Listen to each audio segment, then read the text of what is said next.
വചനമേ നിത്യജീവന്റെ ആധാരമേ, രക്ഷയേകിടും സത്യമാർഗമേ, എന്റെ ആത്മാവിനാശ്വാസമേ. വചനം വചനം വചനം. ന്യായാധിപന്മാരുടെ പുസ്തകം 14-ാം അധ്യായം. ഒരിക്കൽ സാംസൺ തിമ്നായിലേക്ക് ഇറങ്ങിച്ചെന്നു. ഫിലിസ്ത്യ പുത്രിമാരിൽ ഒരുവളെ അവൻ തിമ്നായിൽ വച്ച് കണ്ടു. അവൻ തിരിച്ചു വന്ന് മാതാപിതാക്കന്മാരോട് വിവരിച്ചു പറഞ്ഞു, തിമ്നായിൽ ഫിലിസ്ത്യ പുത്രിമാരിൽ ഒരുവളെ ഞാൻ കണ്ടു. നിങ്ങൾ അവളെ എനിക്കിപ്പോൾ വിവാഹം ചെയ്തു തരുവിൻ. അവൻ്റെ മാതാപിതാക്കന്മാർ അവനോട് ചോദിച്ചു, നിന്റെ ബന്ധുക്കളുടെയും നമ്മുടെ ജനം മുഴുവൻ്റെയും പുത്രിമാരിൽ സ്ത്രീയില്ലാഞ്ഞിട്ടാണോ അപരിച്ഛേദിതരായ ഫിലിസ്ത്യരിൽ നിന്ന് നീ ഭാര്യയെ സ്വീകരിക്കാൻ പോകുന്നത്? എന്നാൽ സാംസൺ തൻ്റെ പിതാവിനോട് പറഞ്ഞു, അവളെ എനിക്കായി കൊണ്ടുവരിക. എന്തെന്നാൽ എൻ്റെ കണ്ണുകളിൽ അവൾ യോജിച്ചവളാണ്. ഇത് കർത്താവിൽ നിന്നാണെന്ന് അവൻ്റെ മാതാപിതാക്കന്മാർ മനസ്സിലാക്കിയിരുന്നില്ല. എന്തെന്നാൽ ഫിലിസ്ത്യർക്കെതിരായി അവിടുന്ന് ഒരവസരം തേടുകയായിരുന്നു. അക്കാലത്ത് ഫിലിസ്ത്യർ ഇസ്രായേലിൽ ആധിപത്യം പുലർത്തിയിരുന്നു. സാംസണും അവൻ്റെ മാതാപിതാക്കന്മാരും തിമ്നായിലേക്ക് ഇറങ്ങിച്ചെന്നു. അവർ തിമ്ന മുന്തിരിത്തോപ്പുകളുടെ അടുത്തെത്തി. അപ്പോഴിതാ ഒരു സിംഹക്കുട്ടി അലറിക്കൊണ്ട് അവനെ നേരിടാൻ വന്നു. കർത്താവിൻ്റെ ചൈതന്യം അവനിൽ ശക്തമായി ആവസിച്ചു. ഒരുവൻ ആട്ടിൻകുട്ടിയെ രണ്ടായി കീറുന്നത് പോലെ കയ്യിൽ ഒന്നുമില്ലാതിരുന്നിട്ടും അവൻ അതിനെ രണ്ടായി കീറി. താൻ ചെയ്തത് അവൻ മാതാപിതാക്കന്മാരെ അറിയിച്ചില്ല. എന്നാൽ അവൻ ഇറങ്ങിച്ചെന്ന് ആ സ്ത്രീയോട് സംസാരിച്ചു. അവൻ്റെ കണ്ണുകളിൽ അവൾ യോജിച്ചവളായിരുന്നു. കുറച്ചു നാൾ കഴിഞ്ഞ് അവളെ സ്വീകരിക്കാൻ അവൻ തിരികെ ചെന്നപ്പോൾ ആ സിംഹത്തിൻ്റെ ജഡം കാണാനായി അവൻ തിരിഞ്ഞു. അതാ സിംഹത്തിൻ്റെ ജഡത്തിൽ തേനീച്ചക്കൂട്ടവും തേനും. അവൻ അത് കൈക്കുമ്പിളിൽ കോരിയെടുത്ത് തിന്നുകൊണ്ട് നടന്ന് മാതാപിതാക്കന്മാരുടെ അടുത്തെത്തി. അവർക്കും അത് കൊടുത്തു. അവരും ഭക്ഷിച്ചു. എന്നാൽ സിംഹത്തിൻ്റെ ജഡത്തിൽ നിന്നാണ് തേൻ കോരിയെടുത്തതെന്ന് അവൻ അവരെ അറിയിച്ചില്ല. പിന്നീട് അവൻ്റെ പിതാവ് ആ സ്ത്രീയുടെ അടുക്കലെത്തി. അപ്പോൾ സാംസൺ അവിടെ ഒരു വിരുന്നൊരുക്കി. എന്തെന്നാൽ യുവാക്കന്മാർ അങ്ങനെ ചെയ്യുമായിരുന്നു. അവനെ കണ്ടപ്പോൾ അവിടത്തുകാർ 30 സുഹൃത്തുക്കളെ കൊണ്ടുവരികയും അവർ അവനോടൊപ്പം ആയിരിക്കുകയും ചെയ്തു. സാംസൺ അവരോട് പറഞ്ഞു, ഞാൻ നിങ്ങളോട് ഒരു കടങ്കഥ ചോദിക്കട്ടെ. വിരുന്നിൻ്റെ 7 ദിവസത്തിനകം നിങ്ങളത് കണ്ടെത്തുകയും എന്നോട് കൃത്യമായി വിവരിക്കുകയും ചെയ്താൽ നിങ്ങൾക്ക് ഞാൻ 30 ചണവസ്ത്രങ്ങളും 30 വിശേഷ വസ്ത്രങ്ങളും തരാം. ഉത്തരം പറയാൻ നിങ്ങൾക്ക് സാധിക്കാതെ വന്നാൽ നിങ്ങൾ 30 ചണവസ്ത്രങ്ങളും 30 വിശേഷ വസ്ത്രങ്ങളും എനിക്ക് തരണം. അവർ അവനോട് പറഞ്ഞു, നിന്റെ കടങ്കഥ ചൊല്ലിയാലും ഞങ്ങൾ കേൾക്കട്ടെ. അവൻ അവരോട് പറഞ്ഞു, ഭോക്താവിൽ നിന്ന് ഭോജ്യം പുറപ്പെട്ടു, മല്ലനിൽ നിന്ന് മാധുര്യവും പുറപ്പെട്ടു. 3 ദിവസമായിട്ടും കടങ്കഥ വിവരിക്കാൻ അവർക്ക് കഴിഞ്ഞില്ല.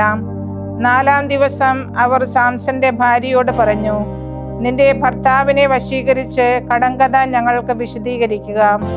അല്ലെങ്കിൽ ഞങ്ങൾ നിന്നെയും നിന്റെ പിതൃഭവനത്തെയും അഗ്നിക്കിരയാക്കും. ഞങ്ങളെ പാപ്പരാക്കാനാണ് നിങ്ങൾ ഞങ്ങളെ ക്ഷണിച്ചു വരുത്തിയത് അല്ലേ? സാംസന്റെ ഭാര്യ അവൻ്റെ പക്കൽ കരഞ്ഞുകൊണ്ട് പറഞ്ഞു, നീ എന്നെ വെറുക്കുക മാത്രമാണ് ചെയ്യുന്നത്, എന്നെ സ്നേഹിക്കുന്നില്ല. എൻ്റെ ജനത്തിൻ്റെ ആളുകളോട് നീ ഒരു കടങ്കഥ പറഞ്ഞിരിക്കുന്നു, എന്നോട് പറഞ്ഞതുമില്ല. അപ്പോൾ അവൻ അവളോട് പറഞ്ഞു, ഇതാ എൻ്റെ മാതാപിതാക്കന്മാരോട് പോലും ഞാനത് പറഞ്ഞിട്ടില്ല, പിന്നെയാണോ നിന്നോട് പറയുന്നത്? അവർക്ക് വേണ്ടിയുള്ള വിരുന്നിൻ്റെ 7-ാം ദിവസം വരെ അവൾ അവൻ്റെ പക്കൽ കരഞ്ഞുകൊണ്ടിരുന്നു. 7-ാം ദിവസമായപ്പോൾ അവൾ അവനെ നിർബന്ധിച്ചതിനാൽ അവൻ അവൾക്ക് അത് വിവരിച്ചു കൊടുത്തു. അവൾ തൻ്റെ ജനത്തിൻ്റെ ആളുകളോടും കടങ്കഥ വിവരിച്ചു കൊടുത്തു. 7-ാം ദിവസം സൂര്യാസ്തമയത്തിന് മുമ്പ് പട്ടണത്തിലെ ആളുകൾ അവനോട് പറഞ്ഞു, തേനിനേക്കാൾ മാധുര്യമുള്ളത് എന്ത്? സിംഹത്തേക്കാൾ കരുത്തുള്ളത് എന്ത്? അപ്പോൾ അവൻ പറഞ്ഞു, എൻ്റെ പശുക്കിടാവിനെ കൊണ്ട് ഉഴുതിലായിരുന്നെങ്കിൽ എൻ്റെ കടങ്കഥ നിങ്ങൾ കണ്ടെത്തുമായിരുന്നില്ല. കർത്താവിൻ്റെ ചൈതന്യം അവൻ്റെ മേൽ ശക്തിയോടെ ആവസിച്ചു. അവൻ അഷ്കലോലിൽ ചെന്ന് 30 പുരുഷന്മാരെ കൊന്ന് അവരിൽ നിന്ന് വിശേഷ വസ്ത്രങ്ങൾ ഉരിഞ്ഞെടുത്ത് കടങ്കഥ വിവരിച്ചവർക്ക് കൊടുത്തു. കോപം പൂണ്ട് അവൻ തൻ്റെ പിതാവിൻ്റെ ഭവനത്തിലേക്ക് കയറിപ്പോന്നു. സാംസന്റെ ഭാര്യ അവനോട് സൗഹൃദം പുലർത്തിയിരുന്ന ഒരുവന്റെ ഭാര്യയായി. ന്യായാധിപന്മാരുടെ പുസ്തകം 15-ാം അധ്യായം. കുറെ നാളുകൾ കഴിഞ്ഞ് ഗോതമ്പ് വിളവെടുപ്പ് കാലത്ത് സാംസൺ ഒരു പെണ്ണാട്ടിൻകുട്ടിയുമായി തൻ്റെ ഭാര്യയെ സന്ദർശിച്ചു. അവൻ പറഞ്ഞു, ഞാൻ എൻ്റെ ഭാര്യയുടെ മുറിയിൽ പ്രവേശിക്കട്ടെ. എന്നാൽ അവളുടെ പിതാവ് അവനെ പ്രവേശിക്കാൻ അനുവദിച്ചില്ല. അവളുടെ പിതാവ് പറഞ്ഞു, നീ അവളെ തീർത്തും വെറുക്കുന്നുവെന്ന് ഞാൻ സത്യമായി വിചാരിച്ചതിനാൽ അവളെ ഞാൻ നിന്റെ കൂട്ടുകാരന് കൊടുത്തുപോയി. അവളുടെ ഇളയ സഹോദരി അവളേക്കാൾ സുന്ദരിയല്ലേ? അവൾക്ക് പകരം ഇവൾ നിനക്കായിരിക്കട്ടെ. സാംസൺ അവനോട് പറഞ്ഞു, ഫിലിസ്ത്യക്കാരോട് ഞാൻ എന്തെങ്കിലും തിന്മ പ്രവർത്തിച്ചാൽ ഇപ്രാവശ്യം ഞാൻ അവരെക്കാൾ കുറ്റക്കാരനായിരിക്കുകയില്ല. സാംസൺ പോയി 300 കുറുനരികളെ പിടിച്ചു. അവൻ പന്തങ്ങൾ എടുത്തു. വാലോട് വാൽ ചേർത്ത് 2 വാലുകൾക്കിടയിൽ അവയുടെ മധ്യത്തിലായി ഓരോ പന്തം തിരുകി. അനന്തരം അവൻ പന്തങ്ങളിൽ തീ കൊളുത്തി അവയെ ഫിലിസ്ത്യക്കാരുടെ വിളവയലിലേക്ക് അയച്ചു. മുള മുതൽ വിള വരെയും മുന്തിരിത്തോട്ടവും ഒലിവും വരെയും കത്തിച്ചാമ്പലായി. ഫിലിസ്ത്യക്കാർ ചോദിച്ചു, ആരാണിത് ചെയ്തത്? അവർ പറഞ്ഞു, ആ തിമ്നക്കാരൻ്റെ മരുമകൻ സാംസൺ. കാരണം അവൻ്റെ ഭാര്യയെ എടുത്ത് അയാൾ അവൻ്റെ കൂട്ടുകാരന് കൊടുത്തിരിക്കുകയാണ്. ഫിലിസ്ത്യക്കാർ കയറി ചെന്ന് അവളെയും അവളുടെ പിതാവിനെയും അഗ്നിയിൽ ദഹിപ്പിച്ചു. സാംസൺ അവരോട് പറഞ്ഞു, ഇതുപോലെയാണ് നിങ്ങൾ പ്രവർത്തിക്കുന്നതെങ്കിൽ തീർച്ചയായും നിങ്ങളോട് പ്രതികാരം ചെയ്തിട്ടേ ഞാൻ അടങ്ങുകയുള്ളൂ. അവൻ അവരെ പാടെ തകർത്തു കളഞ്ഞു. ഭീകരമായ കൊല. അതിനുശേഷം അവൻ ചെന്ന് എത്താം പാറയിടുക്കിൽ താമസിച്ചു. അപ്പോൾ ഫിലിസ്ത്യക്കാർ കയറി വന്ന് യൂദായിൽ പാളയമടിച്ചു. അവർ ലേഹിയിൽ വ്യാപിച്ചു. യൂദായിലെ ആളുകൾ ചോദിച്ചു, നിങ്ങൾ ഞങ്ങൾക്കെതിരായി വന്നിരിക്കുന്നത് എന്തുകൊണ്ട്? അവർ പറഞ്ഞു, സാംസനെ ബന്ധിച്ച് അവൻ ഞങ്ങളോട് ചെയ്തതുപോലെ അവനോടും ചെയ്യാനാണ് ഞങ്ങൾ കയറി വന്നിരിക്കുന്നത്. അപ്പോൾ 3000 യൂദാ പൗരന്മാർ എത്താം പാറയിടുക്കിൽ ചെന്ന് സാംസനോട് ചോദിച്ചു, ഫിലിസ്ത്യക്കാരാണ് ഞങ്ങളെ ഭരിക്കുന്നതെന്ന് നിനക്കറിഞ്ഞുകൂടെ? നീ എന്താണ് ഞങ്ങളോട് ഈ ചെയ്തിരിക്കുന്നത്? അവൻ അവരോട് പറഞ്ഞു, അവർ എന്നോട് ചെയ്തതെങ്ങനെയോ അങ്ങനെ ഞാൻ അവരോടും ചെയ്തു. അവർ അവനോട് പറഞ്ഞു, നിന്നെ ബന്ധിച്ച് ഫിലിസ്ത്യക്കാരുടെ കയ്യിൽ ഏൽപ്പിക്കാൻ ഞങ്ങൾ ഇറങ്ങി വന്നിരിക്കുകയാണ്. സാംസൺ അവരോട് പറഞ്ഞു, നിങ്ങൾ തന്നെ എന്നെ അപായപ്പെടുത്തുകയില്ലെന്ന് എന്നോട് ശപഥം ചെയ്യുവിൻ. അവർ അവനോട് ഇപ്രകാരം പറഞ്ഞു, തീർച്ചയായും ഇല്ല. ഞങ്ങൾ നിന്നെ ഭദ്രമായി ബന്ധിച്ച് അവരുടെ കയ്യിൽ ഏൽപ്പിക്കുകയേ ഉള്ളൂ. ഞങ്ങൾ തീർച്ചയായും നിന്നെ കൊല്ലുകയില്ല. അവർ അവനെ പുതിയ 2 കയറുകൊണ്ട് ബന്ധിച്ച് പാറയിൽ നിന്ന് കൂട്ടിക്കൊണ്ടുപോയി. അവൻ ലേഹി വരെ എത്തിയപ്പോൾ ഫിലിസ്ത്യക്കാർ അവനെ എതിരേറ്റ് അട്ടഹസിച്ചു. കർത്താവിൻ്റെ ചൈതന്യം അവൻ്റെ മേൽ ആവസിച്ചു. അവൻ്റെ കരത്തിലുണ്ടായിരുന്ന കയറുകൾ തീയിലെരിഞ്ഞ ചണനൂൽ പോലെയായിത്തീർന്നു. അവൻ്റെ കൈകളുടെ മേലുള്ള കെട്ടുകൾ ഉരുകിപ്പോയി. കഴുതയുടെ പഴക്കമില്ലാത്ത ഒരു താടിയെല്ലുകൊണ്ട് അവൻ കൈനീട്ടി അതെടുത്ത് 1000 പേരെ അതുകൊണ്ട് കൊന്നു. എന്നിട്ട് സാംസൺ ഉദ്ഘോഷിച്ചു, കഴുതയുടെ താടിയെല്ലുകൊണ്ട് കൂനകൾ, കഴുതയുടെ താടിയെല്ലുകൊണ്ട് 1000 പേരെ ഞാൻ കൊന്നു. ഇത് ചൊല്ലിക്കഴിഞ്ഞ് അവൻ തൻ്റെ കയ്യിൽ നിന്ന് താടിയെല്ല് എറിഞ്ഞു കളഞ്ഞു. അവൻ ആ സ്ഥലത്തെ റാമാത്ത് ലേഹി എന്ന് വിളിച്ചു. അവന് വലിയ ദാഹമുണ്ടായി. അവൻ കർത്താവിനെ വിളിച്ചപേക്ഷിച്ചു. അവിടുത്തെ ദാസന്റെ കരത്താൽ ഈ വലിയ വിജയം അവിടുന്ന് തന്നിരിക്കുന്നു. ഇപ്പോൾ ഞാൻ ദാഹം കൊണ്ട് മരിച്ച് അപരിച്ഛേദിതരുടെ കൈകളിൽ വീഴണമോ? ദൈവം ലേഹിയിലുള്ള ഒരു കുഴിഞ്ഞ സ്ഥലം തുറന്നു. അതിൽ നിന്ന് ജലം പുറപ്പെട്ടു. അവൻ കുടിച്ചു. അവൻ്റെ ചൈതന്യം തിരിച്ചു വന്നു. അങ്ങനെ അവൻ ജീവസുറ്റവനായി. അതുകൊണ്ട് അവൻ അതിനെ ഏൻ ഹഖോറെ എന്ന് പേര് വിളിച്ചു. ലേഹിയിൽ അത് ഇന്നുമുണ്ട്. ഫിലിസ്ത്യക്കാരുടെ കാലത്ത് 20 വർഷം അവൻ ഇസ്രായേലിനെ ന്യായം വിധിച്ചു. സുഭാഷിതങ്ങൾ 17-ാം അധ്യായം. കലഹത്തിൻ്റെ വിരുന്നുകൾ നിറഞ്ഞ വീടിനേക്കാൾ അഭികാമ്യം ഉണങ്ങിയ അപ്പകഷ്ണവും അതിനോടൊപ്പമുള്ള സ്വസ്ഥതയുമാണ്. സമർത്ഥനായ അടിമ നാണക്കേടുണ്ടാക്കുന്ന പുത്രനിൽ മേൽക്കോയ്മ പുലർത്തുകയും സഹോദരന്മാർക്കിടയിൽ അവകാശം കൈവരിക്കുകയും ചെയ്യും. വെള്ളിക്ക് മൂശയും സ്വർണത്തിന് ഉലയും. ഹൃദയങ്ങൾ പരിശോധിക്കുന്നവനാകട്ടെ കർത്താവ്. അധർമ്മം ചെയ്യുന്നവൻ തെറ്റിന്റെ അധരത്തിൽ ശ്രദ്ധിക്കുന്നു. നുണ പറയുന്നവൻ ദ്രോഹങ്ങളുടെ നാവിന് ചെവി കൊടുക്കുന്നു. ദരിദ്രനെ പരിഹസിക്കുന്നവൻ അവന്റെ സൃഷ്ടാവിനെ നിന്ദിക്കുന്നു. വിനാശത്തിൽ സന്തോഷിക്കുന്നവൻ കുറ്റവിമുക്തനാകുകയില്ല. വൃദ്ധരുടെ കിരീടം പേരക്കിടാങ്ങളാണ്, മക്കളുടെ മഹിമ പിതാക്കന്മാരും. ഉത്തമമായ സംസാരം വിഡ്ഢിക്ക് ചേരുകയില്ല, വ്യാജഭാഷണം നായകന് ഒട്ടും തന്നെയും. കൈക്കൂലി വീരന്മാരുടെ ദൃഷ്ടികളിൽ അത് ഒരു മാന്ത്രിക കല്ലത്രേ, തിരിയുന്നിടത്തെല്ലാം അത് വിജയം നേടുന്നു. അകൃത്യം പൊറുക്കുന്നവൻ സ്നേഹം തേടുന്നു, എന്നാൽ ഒരു കാര്യം ആവർത്തിക്കുന്നവൻ ഉറ്റമിത്രത്തെ അകറ്റുന്നു.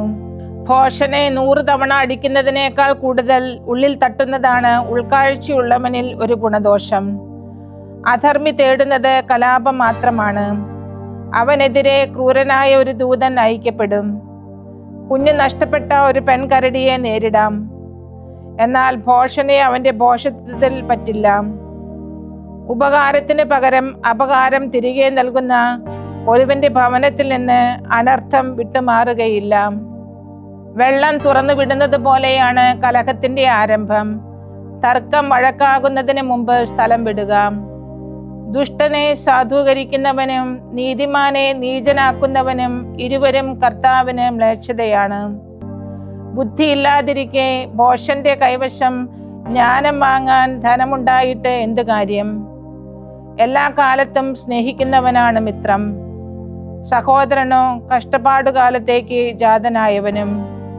ബുദ്ധിഹീനനായ മനുഷ്യനെ കരതലമടിച്ച് തൻ്റെ അയൽക്കാരൻ്റെ മുമ്പിൽ ജാമ്യം നിൽക്കുന്നു. അതിക്രമത്തെ സ്നേഹിക്കുന്നവൻ കലഹത്തെ സ്നേഹിക്കുന്നു. സ്വന്തം വാതിലിന് പൊക്കം കൂട്ടുന്നവൻ തകർച്ച തേടുന്നു. വികടബുദ്ധി നന്മ കണ്ടെത്തുകയില്ല. ഭാഷണത്തിൽ വഷളൻ ആപത്തിൽ പതിക്കുന്നു. ഭോഷനെ ജനിപ്പിക്കുന്നത് സ്വന്തം ദുഃഖത്തിനായാണ്. മൂഢന്റെ പിതാവ് സന്തോഷിക്കുകയില്ല. സന്തുഷ്ട ഹൃദയം സൗഖ്യത്തിന് അനുഗുണമാണ്.